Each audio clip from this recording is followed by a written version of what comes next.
Minnesota Timberwolves hindi magawang maibaba ang kalamangan ng Nuggets dahil patuloy pa rin ang pananalasa ng bagyong Jokic. Denver Nuggets at ang buong crowd napasigaw ng mag-take over si Mr. MVP. Sinimulan ito ng isang magandang pasa kay Gordon at sinunda naman ito ng isang baseball pass para kay Murray. At pagkatapos pinaglaruan pa ang depensa ni Gobert. Nikola Jokic tinanggap ang award bilang isang MVP sa season na ito. Samantala, Anthony Edwards naman kinakailangang mag-step up dahil wala si Conley para sa game na ito. Minnesota Timberwolves versus Denver Nuggets para sa kanilang Game 5. First quarter action, binubuli lang ni Jokic ang depensa ni Gobert. Nikola Jokic pa rin para sa isang dribble drive at may patikim ng isang slam dunk. May pagbawi naman sa Edwards ng isang tres mula sa left corner. Bago nagtapos ang first quarter, kumana pa ng isang hook shot si Towns mula sa gitna. Coach ng Nuggets nagalit nang hindi matawagan si Gobert ng offensive foul sa simula sa second quarter. Jamal Murray pinasayaw ang depensa ni Gobert, kaya lang mintis ang tira, buti na lang may follow-up dunk si Gordon. Nice bounce pass pa rin para kay Murray para sa isang easy layup ni Jokic. Nuggets pa rin para sa isang pass break dunk na nagmula sa isang magandang steal. Nice pass mula kay Aaron Gordon para kay Brown para sa kanyang end one play.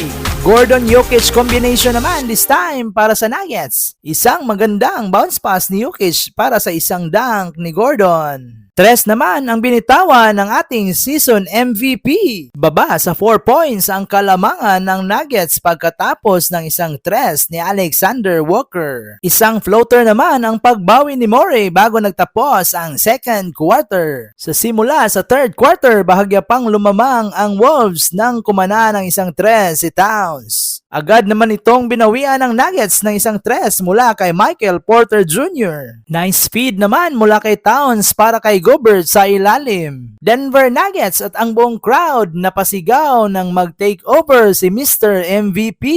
Sinimulan ito ng isang magandang pasa kay Gordon at sinunda naman ito ng isang baseball pass para kay Murray. At pagkatapos pinaglaruan pa ang depensa ni Gobert. Driving layup naman ang pagbawi ni Anthony Edwards. Bahagya pang nakahabol ang Wolves nang dahil sa end one play ni Edwards at sa long stride layup ni Gobert. Fourth quarter naman, 10 pa rin ang hinahabol ng Wolves. Kumana kasi si Jokic ng 16 points sa third quarter. Edwards naman may pa-sidestep upang maibaba sa 6 points ang kalamangan. At pagkatapos kumana pa ng isang forced driving layup si Naz Reid. Minnesota Timberwolves hindi magawang maibaba ang kalamangan ng Nuggets dahil patuloy pa rin ang pananalasa ng bagyong Jokic. Anthony Edwards na wala ng gana dahil hindi na makahabol pa. At sa huli, panalo ang Nuggets sa score na 112-97. 3-2 na ngayon ang standing at maglalaban ulit sila ngayong Friday para sa kanilang Game 6. Mga idol, huwag kalimutang mag-subscribe, like, and hit the notification bell para updated kayo sa susunod nating videos.